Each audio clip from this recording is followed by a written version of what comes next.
Retinal prostheses for restoration of sight to patients blinded by retinal degeneration are being developed by a number of private companies and research institutions worldwide.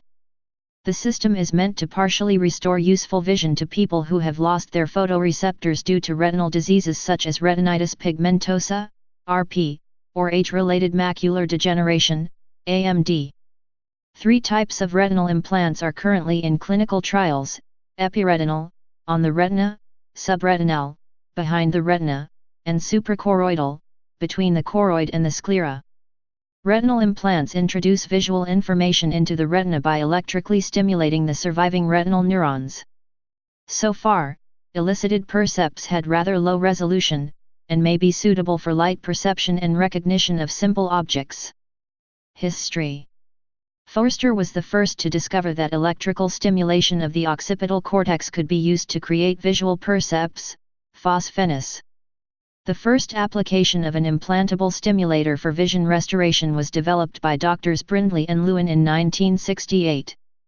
This experiment demonstrated the viability of creating visual percepts using direct electrical stimulation, and it motivated the development of several other implantable devices for stimulation of the visual pathway, including retinal implants. Retinal stimulation devices, in particular, have become a focus of research as approximately half of all cases of blindness are caused by retinal damage.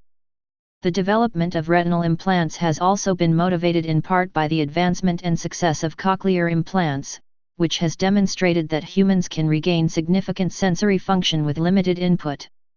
The Argus II retinal implant, manufactured by Second Sight Medical Products, received market approval in the USA in February 2013 and in Europe in February 2011, becoming the first approved implant. The device may help adults with RP who have lost the ability to perceive shapes and movement to be more mobile and to perform day-to-day activities. The Epiretinal device is known as the Retina Implant and was originally developed in Germany by Retina Implant AG. It completed a multi-center clinical trial in Europe and was awarded a CE mark in 2013, making it the first wireless epiretinal electronic device to gain approval. Candidates. Optimal candidates for retinal implants have retinal diseases, such as retinitis pigmentosa or age-related macular degeneration. These diseases cause blindness by affecting the photoreceptor cells in the outer layer of the retina, while leaving the inner and middle retinal layers intact. Minimally, a patient must have an intact ganglion cell layer in order to be a candidate for a retinal implant. This can be assessed non-invasively using optical coherence tomography, OCT, imaging. Other factors, including the amount of residual vision, overall health, and family commitment to rehabilitation, are also considered when determining candidates for retinal implants. In subjects with age-related macular degeneration, who may have intact peripheral vision, retinal implants could result in a hybrid form of vision. In this case, the implant would supplement the remaining peripheral vision with central vision information. Types. There are 2 main types of retinal implants by placement. Epiretinal implants are placed in the internal surface of the retina, while subretinal implants are placed between the outer retinal layer and the retinal pigment epithelium. Epiretinal implants. Design principles. Epiretinal implants are placed on top of the retinal surface, above the nerve fiber layer, directly stimulating ganglion cells and bypassing all other retinal layers. Array of electrodes is stabilized on the retina using micro-tacks which penetrate into the sclera. Typically, external video camera onto eyeglasses acquires images and transmits processed video information to the stimulating electrodes via wireless telemetry. An external transmitter is also required to provide power to the implant via radio frequency induction coils or infrared lasers. The real-time image processing involves reducing the resolution, enhancing contrast, detecting the edges in the image and converting it into a spatio-temporal pattern of stimulation delivered to the electrode array on the retina. The majority of electronics can be incorporated into the associated external components, allowing for a smaller implant and simpler upgrades without additional surgery. The external electronics provides full control over the image processing for each patient. Advantages. Epiretinal implants directly stimulate the retinal ganglion cells, thereby bypassing all other retinal layers. Therefore, in principle, epiretinal implants could provide visual perception to individuals even if all other retinal layers have been damaged. Disadvantages. Since the nerve fiber layer has similar stimulation threshold to that of the retinal ganglion cells, axons passing under the epiretinal electrodes are stimulated, creating arcuate percepts, and thereby distorting the retinotopic map. So far, none of the epiretinal implants had light-sensitive pixels, and hence they rely on external camera for capturing the visual information. Therefore, unlike natural vision, eye movements do not shift the transmitted image on the retina, which creates a perception of the moving object when person with such an implant changes the direction of gaze. Therefore, patients with such implants are asked to not move their eyes, but rather scan the visual field with their head. Additionally, encoding visual information at the ganglion cell layer requires very sophisticated image processing techniques in order to account for various types of the retinal ganglion cells encoding different features of the image. Clinical study. The first epiretinal implant, the Argus device, included a silicon platinum array with 16 electrodes. The Phase I clinical trial of Argus began in 2002 by implanting 6 participants with the device.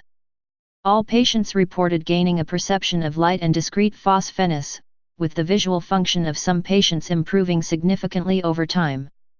Future versions of the Argus device are being developed with increasingly dense electrode arrays, allowing for improved spatial resolution. The most recent Argus 2 device contains 60 electrodes, and a 200 electrode device is under development by ophthalmologists and engineers at the USC Eye Institute. The Argus 2 device received marketing approval in February 2011, CE mark demonstrating safety and performance, and it is available in Germany, France, Italy, and UK. Interim results on 30 patients' long-term trials were published in Ophthalmology in 2012. Argus 2 received approval from the US FDA on April 14, 2013 FDA approval. Another epiretinal device, the Learning Retinal Implant, has been developed by IIP Technologies GmbH, and has begun to be evaluated in clinical trials. A third epiretinal device, APRET, has been developed and progressed to clinical testing in 6 patients. The APRET device contains 25 electrodes and requires the crystalline lens to be replaced with a receiver chip. All subjects have demonstrated the ability to discriminate between different spatial and temporal patterns of stimulation. Subretinal implants. Design principles. Subretinal implants sit on the outer surface of the retina, between the photoreceptor layer and the retinal pigment epithelium, directly stimulating retinal cells and relying on the normal processing of the inner and middle retinal layers. Adhering a subretinal implant in place is relatively simple, as the implant is mechanically constrained by the minimal distance between the outer retina and the retinal pigment epithelium. A subretinal implant consists of a silicon wafer containing light-sensitive microphotodiodes, which generate signals directly from the incoming light. Incident light passing through the retina generates currents within the microphotodiodes, which directly inject the resultant current into the underlying retinal cells via arrays of microelectrodes. The pattern of microphotodiodes activated by incident light therefore stimulates a pattern of bipolar, horizontal, amacrine, and ganglion cells, leading to a visual perception representative of the original incident image. In principle, subretinal implants do not require any external hardware beyond the implanted microphotodiodes array. However, some subretinal implants require power from external circuitry to enhance the image signal. Advantages. A subretinal implant is advantageous over an epiretinal implant in part because of its simpler design. The light acquisition, processing, and stimulation are all carried out by microphotodiodes mounted onto a single chip, as opposed to the external camera, processing chip, and implanted electrode array associated with an epiretinal implant. The subretinal placement is also more straightforward, as it places the stimulating array directly adjacent to the damaged photoreceptors. By relying on the function of the remaining retinal layers, subretinal implants allow for normal inner retinal processing, including amplification, thus resulting in an overall lower threshold for a visual response. Additionally, subretinal implants enable subjects to use normal eye movements to shift their gaze. The retinotopic stimulation from subretinal implants is inherently more accurate, as the pattern of incident light on the microphotodiodes is a direct reflection of the desired image. Subretinal implants require minimal fixation, as the subretinal space is mechanically constrained and the retinal pigment epithelium creates negative pressure within the subretinal space. Disadvantages. The main disadvantage of subretinal implants is the lack of sufficient incident light to enable the microphotodiodes to generate adequate current. Thus, subretinal implants often incorporate an external power source to amplify the effect of incident light. The compact nature of the subretinal space imposes significant size constraints on the implant.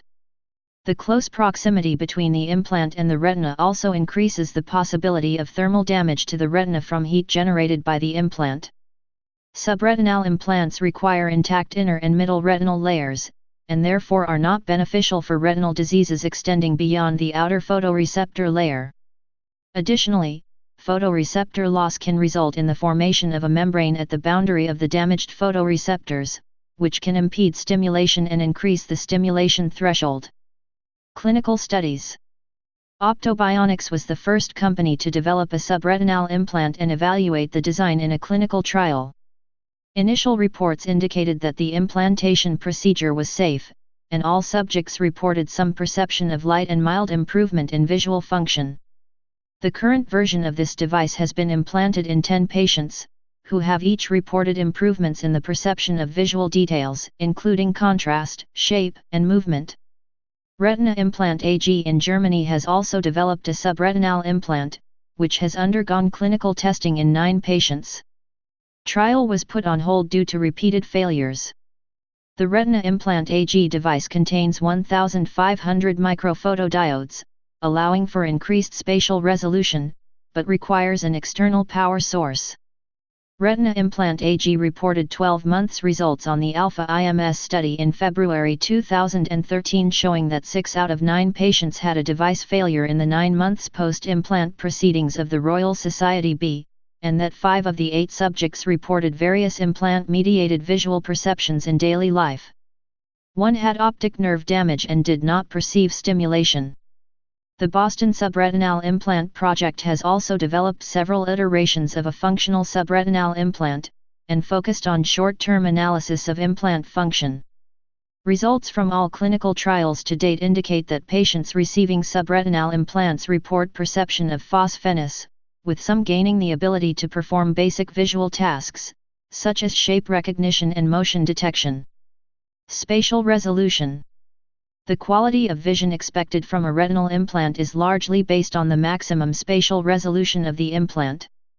Current prototypes of retinal implants are capable of providing low-resolution, pixelated images. State-of-the-art retinal implants incorporate 60 to 100 channels, sufficient for basic object discrimination and recognition tasks. However, simulations of the resultant pixelated images assume that all electrodes on the implant are in contact with the desired retinal cell. In reality, the expected spatial resolution is lower, as a few of the electrodes may not function optimally.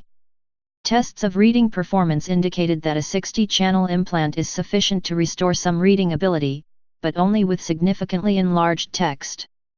Similar experiments evaluating room navigation ability with pixelated images demonstrated that 60 channels were sufficient for experienced subjects, while naive subjects required 256 channels.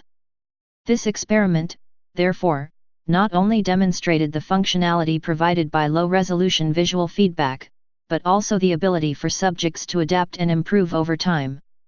However, these experiments are based merely on simulations of low-resolution vision in normal subjects, rather than clinical testing of implanted subjects. The number of electrodes necessary for reading or room navigation may differ in implanted subjects, and further testing needs to be conducted within this clinical population to determine the required spatial resolution for specific visual tasks.